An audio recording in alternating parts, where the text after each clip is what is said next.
¿Qué tal? ¿Cómo están? Bienvenidos a una nueva edición de la entrevista acá en puranoticia.cl. La invitada del día de hoy es una médico cirujano, pediatra y también política chilena, protagonista de la política y sobre todo desde la época de la pandemia. Ustedes tienen que acordar de ella, Paula Daza. ¿Cómo estás? Bienvenida, Paula. Muchas gracias por la invitación, Jorge. Feliz de estar acá en este balneario tan lindo mirando al mar. Hoy tenemos buena vista desde acá, Sí, se ve las dunas maravillosas y de nuestra oficina ahí donde está la radio también se ve el mar completo. Sí. Paula, ¿cómo se toma hoy día el protagonismo de la política usted, una mujer que nos acompañó durante quizás los 4 años más duros de la salud en Chile, en una pandemia? ¿Cómo miras hoy día la política? ¿Cómo la mira en el futuro después de haber pasado en esa primera línea esos 4 años? A ver, primero que nada, contarte cómo llegué un poco, porque yo creo que uno para ¿Cómo poder llegaste entender a ese lugar? cómo llegué, porque uno para poder entender en dónde estoy, cómo fue, es importante conocer un poco la historia. Yo la verdad que siempre estuve vinculada a la política, más que nada en una cosa familiar. En mi casa la conversación política era de todos los días, las horas de almuerzo, se discutían, a pesar de que ninguno de nosotros, los hermanos, pertenecíamos a algún grupo político. ¿Tu papá fue fundador de Renovación Nacional? Así es, mi papá era de Renovación Nacional y el diplomático de carrera, y después cuando volvió entró a Renovación Nacional. Pero siempre vinculados de esa manera. Yo participé, me acuerdo que en el programa de Andrés Alaman, después de Evelyn Matei. ¿Conoce a Andrés Alaman por intermedio de Marcela Cubillo? Conozco mucho. Era la pediatra de los hijos de Marcela, ¿no? Así es. Yo fui. La verdad que Andrés lo conozco también por una cosa familiar, porque era de Renovación Nacional y mi papá era de Renovación Nacional, entonces había una relación ahí. Pero finalmente, y con la Marcela nos conocíamos de jovencitas, las dos, porque nuestros padres eran muy amigos. Acuérdate, Hernán Cubillos era muy amigo de mi papá. Y cuando ella vuelve a Chile con su ex marido y tiene su primera guagua, yo empiezo a ser pediatra de sus hijos. Entonces fui pediatra de sus hijos hasta grandulones ya, 20 años. Y ahí me invita, la Marcela me pregunta si yo la puedo ayudar en el programa de salud. Y ahí parto. En el programa de Andrés Alaman, cuando él iba en la primaria con Pablo Longueira. Con Pablo Longueira, así es. Yo trabajé en el programa de salud y ahí yo llamé a Emilio Santelice a ver si me podía ayudar. Ahí hicimos un programa, me acuerdo, y después, bueno, Andrés pierde y finalmente termina, ¿te acuerdas todo lo que pasó con Goldborn y Longueira? Exacto. Y termina finalmente Evelyn Matei de candidata presidencial. Esa fue la segunda elección, la primera presidencial de Evelyn Matei, y tú la acompañas y también que haces el programa de gobierno de salud. Hago el programa de gobierno de salud en esa oportunidad, de Evelyn Matei 1. Bueno, y pasó el tiempo y después trabajé un poco en el programa de Piñera 1, pero no me fui al gobierno. Y en ese minuto, en un minuto me llama a mí Cristian Larroulé y me pregunta si yo me quiero ir como subsecretaria en ese periodo. La verdad que yo en ese minuto estaba muy bien trabajando en la Clínica Dávila, como tenía varios proyectos por delante y como pediatra. Y no me fui, y después, eso fue cuando salió Liliana Jadwe. Y después me llama Emilio Santelice para trabajar en el programa de salud de Piñera 2. El segundo Piñera. El segundo Piñera. Y trabajamos durante un año juntos. ¿Cómo se trabaja un programa de salud? Porque participaste en el de Alaman, participaste en el de Matei, ahora también estás participando en el de Matei. Sí. ¿Cómo se hace un programa de salud? Mira, la verdad que lo primero que se hace es convocar un buen equipo, con buenas personas en todos los temas. Yo creo que eso fue lo primero. Uno no lo hace solo, uno convoca equipos que les interese a las políticas públicas, que les interese la salud y que conozcan también un poco el tema salud. Y ahí nos dividimos en distintas comisiones, ¿cierto?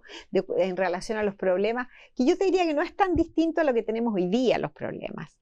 Bueno, y me voy al programa, yo llamo a Emilio, después Emilio me llama a mí, y trabajamos durante un año, pero un grupo grande, éramos más de 25, 30 personas. Eso antes de la campaña de Piñera 2. Durante el periodo de la campaña, Piñera 2. Bueno, y sale Emilio Santelice y me pide si yo lo... Pero tu cercanía era con Emilio, con Sebastián Piñera, ¿tenías cercanía en esa campaña? Poca, muy poca. Él estaba en la fundación que tiene Piñera y él aparecía siempre en las reuniones. Él aparecía como era Sebastián Piñera, ¿no es cierto? Aparecía, daba una serie de órdenes, como están aquí, que van a escribir hoy día, pum, y salía. Bueno, y ahí trabajamos con Emilio y Emilio me llama, me acuerdo si yo lo puedo acompañar en ese periodo como subsecretaria. Y la verdad que yo lo pensé harto porque yo estaba muy cómoda. En ese minuto no teníamos idea de la pandemia. No, nada, te No estoy había hablando de pasado, sí, 2017, no había ni estallido 2018, social 2018. Nada, parecía nada. todo tranquilo. De hecho, cuando él me pregunta, me dice si yo puedo ir yo le digo, la verdad, Emilio, a mí no me gusta la exposición pública, a mí me gusta, yo soy buena para trabajar en programas, Trabajo más escribir, técnico. más técnico, y en eso estuve todos estos periodos. Y me dice, no, nadie te va a conocer, porque nadie conoce a la subsecretaria, me dijo. Y así llegué. Conocen al subsecretario de redes, que es el de los hospitales, pero el Exacto. subsecretario de salud pública nadie lo conocía. Así que yo me fui un poco con esa idea a trabajar. Después vino la pandemia y bueno, y hubo que hacer Ahora, lo que hubo que hacer. cuando viene la pandemia, Paula, porque nadie conocía de pandemia, Así es. ¿cuándo se empieza a hablar de este famoso COVID en diciembre? Tú estabas en el gobierno. Mm. ¿Cuándo el presidente te dice oye, hay que preocuparse de esto? Yo te diría que fue unos días después de Año Nuevo. A fines de diciembre, la última semana de El diciembre, COVID llega en marzo a Chile. marzo a Chile, tipo entre Pascua y Año Nuevo, esos días que son bastante, yo te diría más tranquilos, en el sentido que la gente está en época, en ambiente de Pascua. Claro. Me acuerdo que era después del 1 de enero. De hecho, no fue el primero, el 2 nos llamó y me dijo, oye, este virus que está por allá en China, se está hablando tanto, si llegara a Chile, ¿cómo nos preparamos? Y el presidente nos dice, yo creo que tenemos que prepararnos para el peor escenario, no sabemos si va a llegar o no va a llegar, pero si llega, para el peor escenario. Siempre Piñera tenía esa visión de prepararse para el peor escenario. Ah, sí, sí. Y él, Cuando tienes el peor escenario resuelto, cualquier escenario que venga. Cualquier escenario. Y de hecho, yo me acuerdo que se les cuestionó en los medios de que esta forma de levantar el tema era una forma de pagar todo lo que venía del estallido social, exactamente. Así es. Era una Entonces, crítica política. Era una crítica política, decía, no, aquí están hablando de esto porque quieren tapar lo otro. Bueno, y la verdad que él no estaba convencido que podía llegar, y así partimos.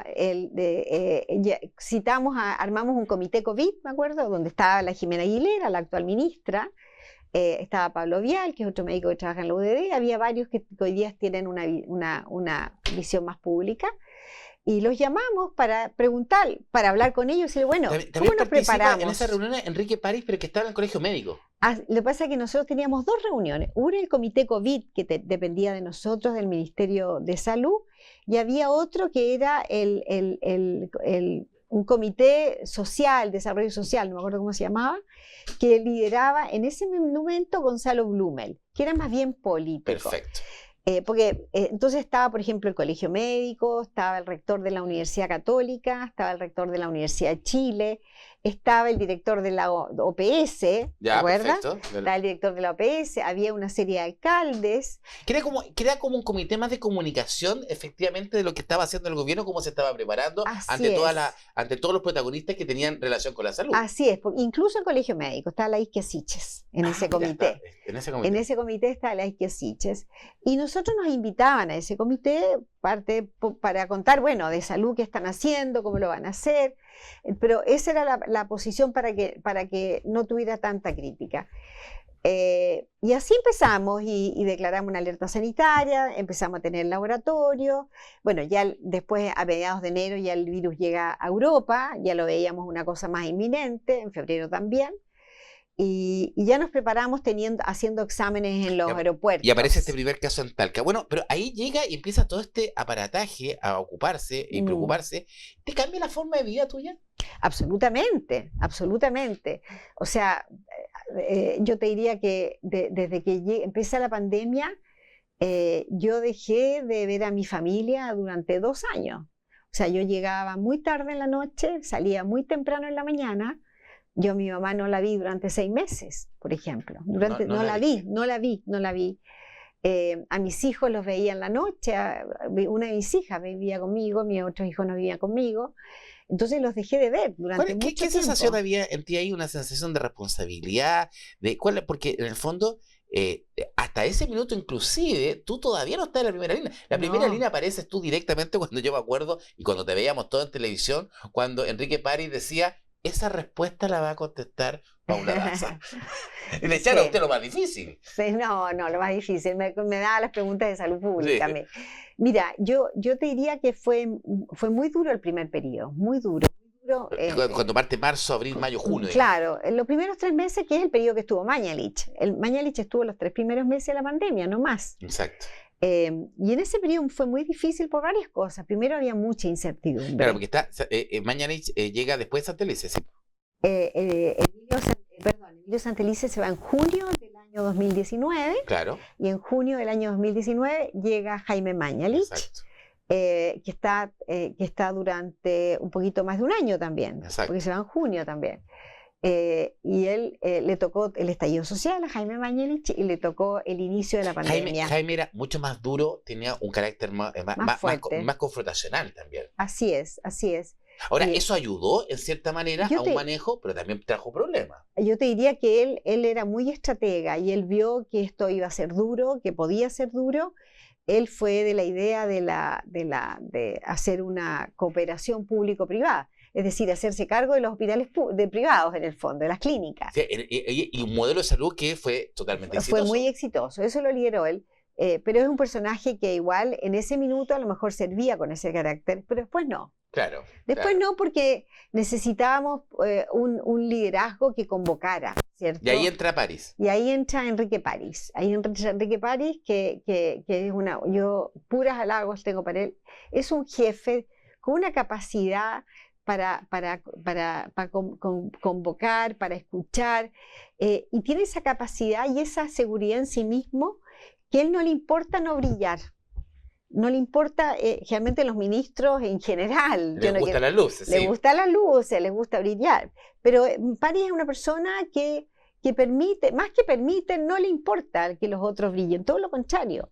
Y yo creo que esa frase lo refleja un poco. Esa pregunta yo no la sé, la va a contestar la doctora. Claro, claro. En el fondo, ahora, pero cuando... ¿Y nunca te pasó contigo las luces? ¿Qué te pasaba en estar en la primera línea? ¿Cómo lo enfrentabas? Porque en el fondo, imagínate, la primera invitación cuando te invita Cristian Larroulet, ¿cierto? Te dice, ven, tú le dices, a mí no me gusta la primera línea. Claro, a Emilio Santelice le digo, sí. O a Emilio Santelice. Sí. Y hoy día, ¿qué más primera línea de lo que tú pasaste en la pandemia?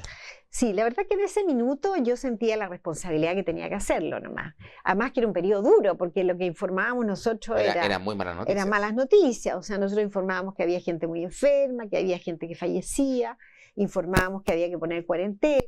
¿Te fijas? Entonces, las noticias no eran buenas. ¿Te fijas? Entonces, yo creo que en ese minuto uno siente la responsabilidad de tener que comunicar. Mira, nosotros veníamos del estallido social, donde había mucha desconfianza en nosotros, mucha desconfianza.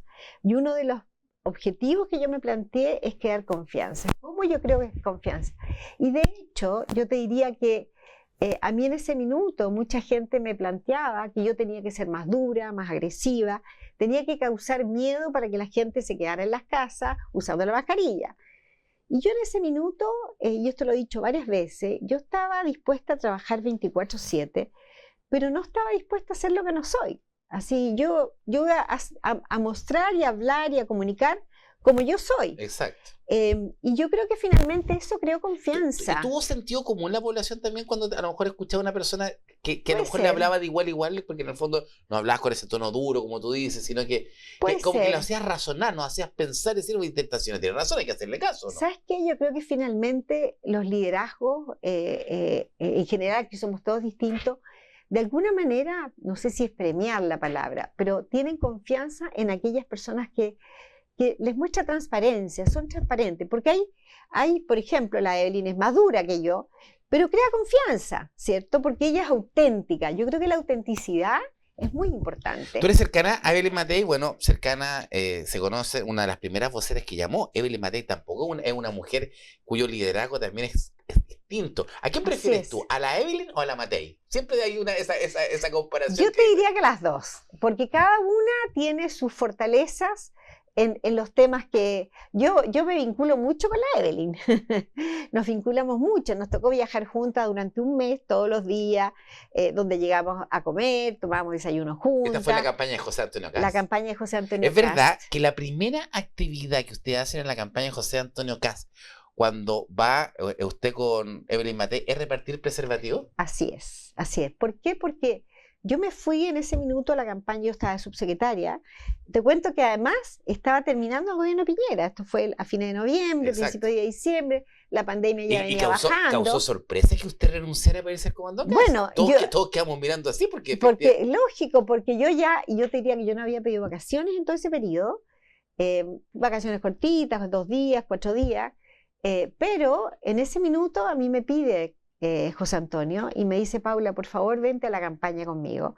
En ese minuto estaba la Isquia Siches apoyando a Boric. Exactamente, Y, que era la imagen del y colegio me pide médico. el presidente también. El presidente me pide, me dice, ¿tú podrás ir a ayudar a José Antonio? La verdad que yo no puedo estar más lejos de lo que es un republicano. Mi familia es una familia liberal, yo tengo hermanos que son agnósticos, yo también. Aunque nunca ha querido militar usted en la Renovación Nacional. Hasta ahora yo no milito. No sabemos. ¿Por qué no ha querido nunca militar en el RN? Porque la verdad que yo no soy política. Yo tengo ciertos principios, creo en la libertad de las personas, creo en la propiedad privada. O sea, mis principios están muy relacionados, bueno, yo diría con la centro derecha en general. Era difícil apoyar, o sea, usted apoyó más a Kast para no apoyar a Boric. Yo apoyé a Kast porque había muchas más cosas que me vinculaban a lo que él pensaba como país que Boric. Ya. O sea, yo Boric veía lo que pasó, no veía todo lo malo que pasó, pero veía que era un gobierno que iba a gobernar con el Partido Comunista. ¿Y encuentra que ha sido muy mal el gobierno de Boric? Yo encuentro que ha sido bien malón. Pero imagínense, ahora tenemos 40 horas. Antes no teníamos 40 horas, pero la gente puede trabajar mucho menos. Ahora tenemos una reforma previsional mucho mejor de lo que teníamos. A ver, pero primero que nada, analicemos las 40 horas. Yo creo que es súper bueno en un país que las personas trabajen menos y puedan producir más, ¿cierto? En el sentido que una persona tenga, en el sentido, ojalá que trabaje menos, pero tenga la capacidad de ganar más también, porque eso es lo que puede pasar. Pero para poder hacer lo que ocurra, ¿no es cierto? Tú tienes que al mismo tiempo hacer que hayan políticas, que haya mayor inversión para que haya mejor trabajo. Hoy día... porque si no se nivela hacia abajo, digamos. Se nivela hacia abajo. Hoy día las 40 horas ha permitido que las personas que tienen trabajo, trabajen menos horas. Pero al mismo tiempo, y no lo dije yo, lo dijo el Banco Central, al mismo tiempo esto ha hecho que la cesantía, ¿no es cierto?, haya ido aumentando. Efectivamente, no, o por lo menos no baje los Obvio, tenemos prácticamente un 10%, un 8,8% acá en la región, a nivel nacional también, las mujeres un 10%. ¿Por qué? Porque obviamente que contratar a una persona es mucho más caro. También este gobierno subió el sueldo mínimo, o sea, eso que una... Ya, pero es lo mismo. No lo había hecho nadie. No lo había hecho nadie porque el sueldo mínimo te produce exactamente lo mismo, te produce más desempleo, te produce que las personas más informalidad de todas maneras. Ahora, cuando tú ves a Gabriel Boric, por ejemplo, uno ve la presidencia de Gabriel Boric, y claro, puede tener uno crítica y cosas buenas o malas, y viene la Janet Jara. ¿Janet Jara podría ser, según tu mirada, peor que Boric? ¿O podría ser algo parecido? Porque en el fondo el Partido Comunista gobernando, nunca ha gobernado Chile el Partido Comunista. A ver, nunca el Partido Comunista, yo creo que nunca el Partido Comunista ha sido elegido por elección popular. No sé si en algún país ha sido elegido. El Partido Comunista entra en general con sus principios y con sus ideas a través de la democracia, ¿cierto? Entra a través un poco como está entrando si llegara a ganar Jara, ¿cierto? Con Boric o con Jara, ¿no es cierto? A través de la democracia, con los principios de democracia. Con un grupo. Pero después empieza a gobernar de una manera mucho más dictatorial. No hay país en el mundo donde ha gobernado el Partido Comunista que no haya quitado las libertades y se haya empobrecido. Ninguno. El Partido Comunista por esencia, ¿no es cierto?, le quita las libertades a la persona. Pero si Jara gobernara, ¿sería un gobierno del Partido Comunista o sería...? Yo creo que el Partido Comunista tendría una gran influencia. Ella milita en el Partido Comunista desde los 13 años. Tendría una influencia grande. Ya, vámonos a la derecha ahora, porque ya tenemos el lado comunista. Porque lo más probable es que gobierne alguien de derecha, que gobierne la Evelyn Matei. Para adelante. Pero que en la encuesta no estamos en ninguna encuesta, está con Evelyn Matei en segunda vuelta, estamos todos mal. No. ¿Por qué Evelyn Matei no marca en las encuestas para pasar a segunda vuelta? A ver, yo creo hay un voto escondido, un voto Yo creo que varias cosas. Obviamente esto es un termómetro de las elecciones, ¿cierto? Y está bien, pero la verdadera encuesta va a ser el 18 de octubre. ¿Cierto? El 16 de octubre, perdón. 16 de noviembre. El 16 de noviembre. Es la primera el 18 de octubre ahora. Sí. El 16 de noviembre. Sí, el 16 de noviembre. La primera encuesta, la encuesta de verdad. que yo creo que es un termómetro que nos va diciendo que las personas todavía no se encantan con el modelo de Matei, y ese es nuestro trabajo, dar a conocer las propuestas que tiene Evelyn. Yo creo que de verdad es la única persona que tiene esa capacidad para gobernar y sacar Chile adelante de todos los errores y todas las... ¿Pero qué tiene Matei que no tiene Cacás? Porque uno los ve a los dos y son como primos hermanos, po. A ver, hay ciertos O sea, principios... de hecho, usted mismo apoyó, y imagínese, supuesto. usted mismo y Matei apoyaron a Kast hace 4 años atrás. Entonces, por supuesto, ¿cuál es la diferencia hoy día? Porque en ese minuto al otro lado estaba Boric, pero hoy día tenemos la posibilidad de que Evelyn Matei gobierne el país. ¿Y cuál es la gran diferencia?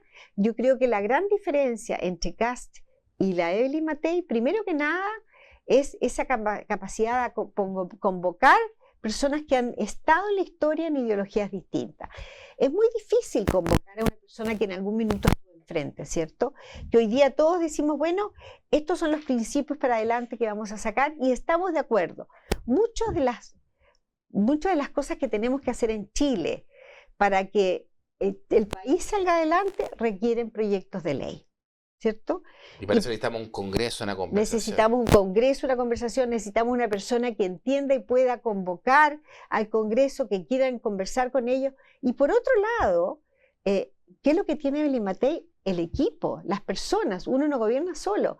Yo te diría que en cada uno de los programas, en el programa de salud, en el programa de educación, en el programa económico, donde tú mires, el equipo es sólido, con medidas claras para los primeros 100 días, con financiamiento, todo, y por lo tanto, todo eso... Tú estás, Paula, en el equipo de salud de Matei, ¿cierto? Así es. Hoy día, una de las cosas que más nos llama la atención dentro del presupuesto que se presenta, el presupuesto de la Nación 2026, uno cuando ve las glosas del presupuesto de salud, no se entiende por qué el presupuesto de salud está como desfinanciado. Te voy a llevar a la región, por ejemplo.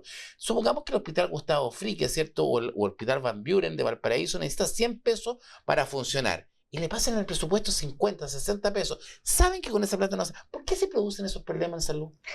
Yo creo que por varias cosas. Una, por muchas veces, por la desconfianza en el Ministerio de Salud, que va a gastar más de lo que puede gastar, ¿cierto?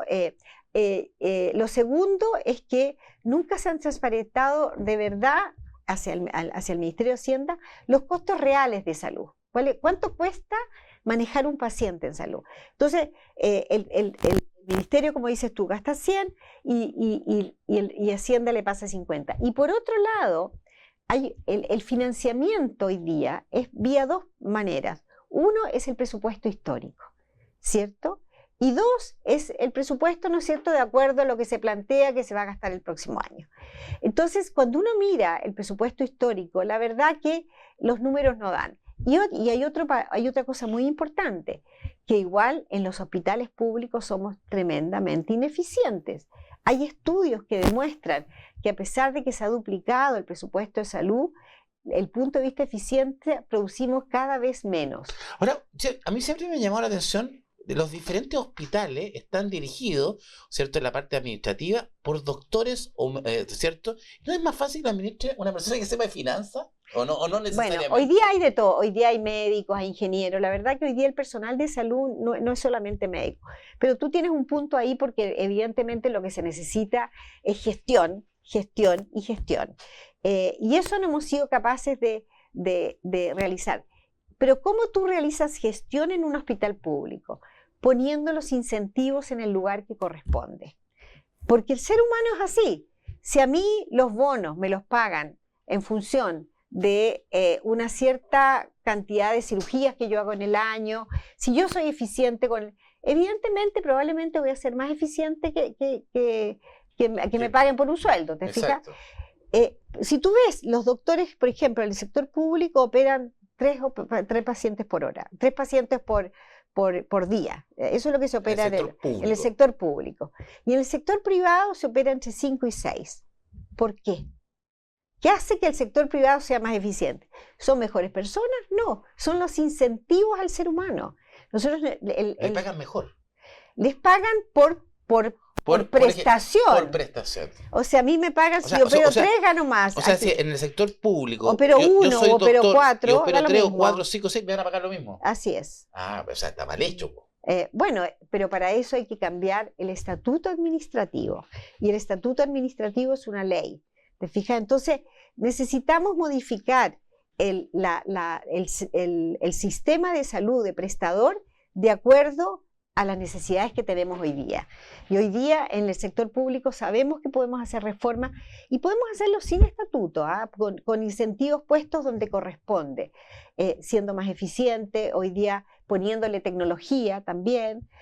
Hoy día, desgraciadamente, Hoy día, cuando uno mira no integramos los datos. Uno escucha no lo escucha hablar mucho de salud, y en el caso de Jara tiene una apreciación que también cuesta creer a Jara hoy día que efectivamente pueden hacerlo mejor si vienen haciendo gobierno.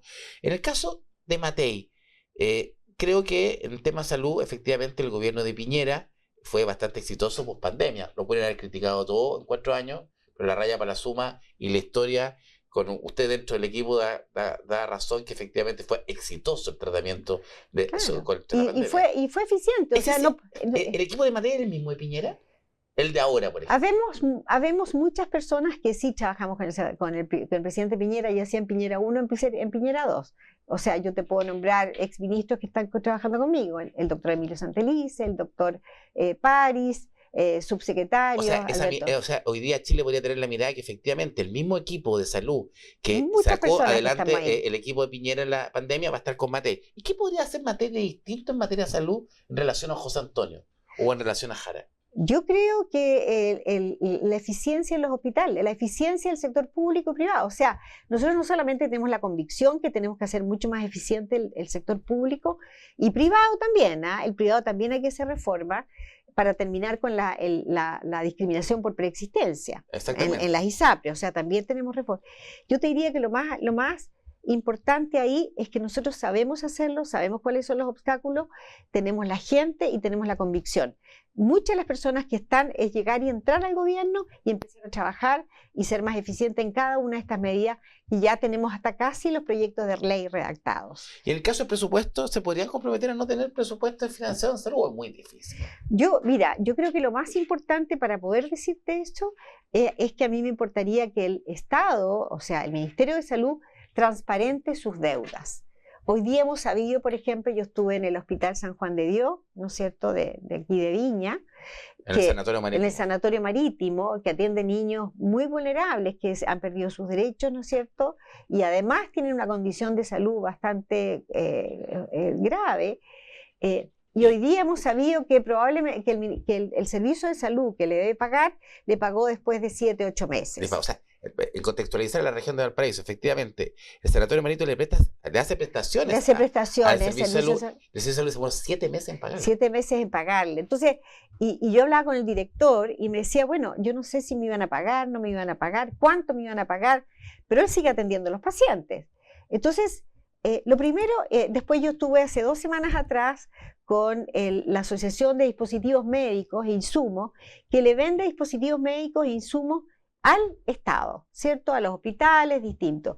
Y ellos me comentaban que tenían una deuda de más de 75 millones de dólares. Entonces, imagínate una deuda para alguien que produce mascarillas o que produce dentales o que produce lo que produce y no le pagan y no le pagan y no le pagan. Probablemente muchas de esas que son más chiquititas quiebran. Entonces, y después supimos que, sabemos que lo ha dicho públicamente el presidente, el gerente general de la Asociación de Clínicas de Chile, que tienen una deuda por más de cerca de 400 mil millones de pesos, 380 mil millones de pesos. Entonces, lo primero que es saber cuál es la deuda que tiene. Es transparentar justamente el monto. Pagar, negociar ese monto y de ahí ordenar la casa. Claro, porque dicen, bueno, vamos a subir el presupuesto en salud en 5, tanto, 5,6. Uno dice, perfecto, este es el presupuesto. Bueno, pero ¿cuál es la deuda que vamos a tener que pagar? ¿La van a pagar ellos ahora o nos va a quedar con una deuda gigantesca? Esa transparencia es importante. Y sobre todo porque hoy día si tenemos un sistema de salud que viene con déficit hace muchos años, a lo mejor a mí me va a costar 10 años y yo no puedo pasar a los 10 porque vengo con una deuda de arrastre de 500. Así es. Entonces la deuda de arrastre es la que está matando al sistema de salud. Así es. Yo creo que es muy importante conocer esos datos reales, ¿cierto? Porque ahí hay discrepancias a veces con el Ministerio de Salud. Conocer los datos reales de las listas de espera. Que no aparezcan más personas en listas de espera de lo que estamos pensando. Hoy día estamos llegando a casi 3 millones de personas. Pero probablemente hay otras personas que están en listas de espera y no lo saben. o personas, ¿no es cierto?, que no las han notificado. ¿Y cuántas personas mueren también en la lista? Entonces, transparentar los datos, yo creo que es lo más importante, porque uno dice, bueno, estos son los números de listas de espera, estos son las deudas que tenemos que pagar, y este es el presupuesto con que vamos a contar. Volviendo a la pandemia, y ya que habla usted de transparentar datos, quizá el minuto más difícil justamente en la pandemia fue transparentar los datos de las personas fallecidas, ¿no? Yo creo que hubo muchos momentos difíciles, muchos momentos difíciles, porque cuando llegamos al Ministerio de Salud, cuando llegó la pandemia a Chile, nosotros no teníamos ningún sistema de información que fuera integral. O sea, las primeras veces, los primeros días, la información la pedíamos la Seremi de Salud, el Servicio de Salud, el hospital tal, nos llegaba información por todos lados. Entonces, recopilar esa información y levantarla y comunicarla muchas veces era muy difícil, porque habían personas, por ejemplo, que se tomaban los exámenes en Viña, pero eran de Quilpué, por ejemplo. Claro. Y nosotros la poníamos en Viña, y después decían, no, si esas personas son de Viña, son de Quilpué, ustedes están mintiendo. Claro. ¿Te fijas? Entonces, el tema de los datos fue un problema, pero yo te diría que fue los primeros 3 meses. Después cuando logramos, nosotros rápidamente levantamos un sistema de integración entre los laboratorios, entre los casos, ¿no es cierto?, que veía epidemiología, y después con las vacunas, y de esa manera pudimos dar información diaria. Y con esa información más certera se pudieron tomar mejores decisiones. Y con esa información podíamos tomar mejores decisiones. O sea, es clave entonces esa transparencia que usted dice hoy día. De todas maneras, de todas maneras. ¿Y el senador Marito cómo está? ¿Ayer están pagando al día? ¿Estuvo con el senador Chaguán ahí o no? Ahí estuvimos con el senador Chaguán, sí. De hecho, él fue el que me llamó y me levanté. Haciendo banderazos como loco a Chaguán por Matei. Sí, está bien. Obviamente, pues está bien que lo haga. ¿Lo irán a nombrar ministro si sale Mateo, no? No sé, eso tiene que preguntarle a ella. A muchos dicen que no lo quieren mucho. No, sí lo quiere. ¿Y usted cómo ve, cómo le gustaría participar en un futuro gobierno ¿sería la ministra de Salud? No, yo estoy feliz participando de esta manera. Después veremos qué pasa con mi vida después. ¿Y qué hacemos para que Matei pase a segunda vuelta? ¿Cuál es la receta? Trabajar y comunicar con las medidas que ella tiene. Yo creo que hay que encantar a las personas con lo que es la Evelyn. Evelyn tiene esa capacidad de liderar, de convocar y demostrar lo que estamos haciendo. Uno ve esos videos cuando decía, pero ¿cómo? Pero no está mal genio. No, ella en privado es una persona muy dulce. Es tremendamente dulce. No, si la tuvimos acá, simpática. Sí, es muy simpática. De verdad, ella tiene su carácter. Ella es auténtica. Yo creo que no hay nada que se valore más de una persona cuando es como es, ¿cierto? Ella es muy transparente, es auténtica, dice lo que piensa, pero es muy rigurosa en el trabajo, tremendamente rigurosa. Yo veo ahora con cada una de las medidas que nosotros le planteamos, pregunta si tiene financiamiento, dónde vamos a sacar la plata, cómo lo vamos a hacer, cuándo lo vamos a hacer, en qué fecha vamos a tener esto. O sea, ese nivel de rigurosidad yo creo que la gente lo debería conocer, porque de verdad el gobierno de ella sería pero maravilloso para poder sacar adelante todos estos desafíos que tenemos. Y tú indica que tiene la gana. Paula Graciela Daza Narbona, muchas gracias por esta entrevista, gracias por estar en puranoticias.cl. Muchas gracias por la invitación. Acá yo feliz de conversar contigo. Tantas veces que conversamos. Tantas veces que hablamos por teléfono, y ahora tenemos la posibilidad de estar aquí en vivo. Muchas gracias, Paula. Ya, un abrazo. Esto ha sido una nueva entrevista acá en puranoticias.cl. Buenas noches.